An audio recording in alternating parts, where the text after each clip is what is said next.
Tukaj so pa že kar neke stvari pripravljajo. Kaj se bo tukaj dogajalo?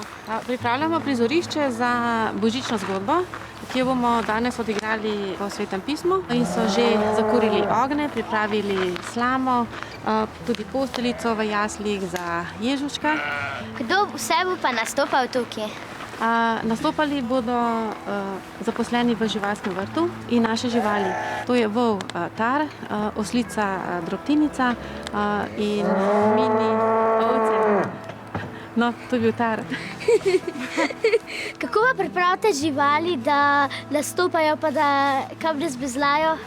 Mi jih treniramo vse leto in to jih treniramo na način pozitivne spodbude in zato se tega veselijo in s tem spodbujamo njihovo kondicijo in tudi miselne sposobnosti. No, zelo v jesenskem času pa te treninge pospešimo in jih navadimo in na temo, in na ogne, in na dim, na ploskanje, na tuje ljudi, zato da jih ni strah in da z veseljem sodelujejo.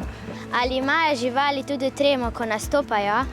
Težko je reči, ampak ni videti, ker kot sta videla, vol Tar že stoji pri ograji in komi čaka, da pride do svojih jasli. In tudi ovce v vrsti stojijo, da bojo takoj sledile njemu.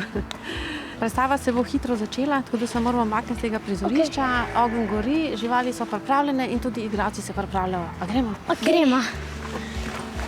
Ja, zdaj pač improviziramo.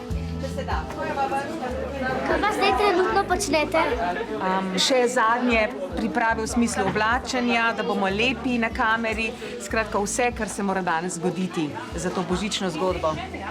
Zakaj ste to danes oblekla in kaj to pač ponazarja?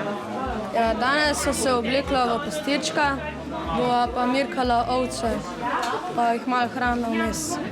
A vaju ovčke ubogajo? Ja. Kaj pa ima data za jest? Tlele so nam prištimali takole brikete, hranimo s tem. Ti si pa zagotovo Marija v predstavi. Ja, res je. A ti je tudi v resnici ime Marija? Ne, nisem Marija, sem Nataša. Jaz drugače tukaj delam v pisarni, tako da nimam nekaj veze veliko z živalmi. Sem se pa mogla navaditi na našega oslička, na našo Drobtinico, tako da zdaj par dni smo pa mi dve skupaj točevali.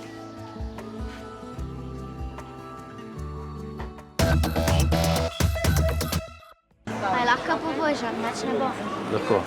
Lahko pa tudi daš tale brikete, kaj tako lepo na roko, pa ti bo ona lepo nežno dol vzela. Samo tako lepo nudi. Kadej? Evo, super. Kako ste se sploh pripravljali s Kamelo na predstavo? S kamelami smo se pripravljali na predstavo v bistvu čist cel december. Tako da smo jih vsak dan pripeljali na ta prizorišče, kjer je potekala božična zgodba in potem smo vsak dan vključili kakšen nov dejavnik. En dan je bil ogenj, en dan so bile ovčke, en dan so bili pastiri in potem smo te dejavnike združevali. Karlo, na? Dokler nismo vključili vseh.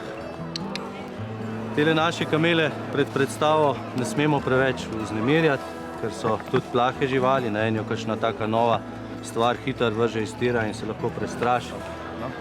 Ne skrbi, dobro ti bo šlo. Ja, glavna zvezda predstave boš.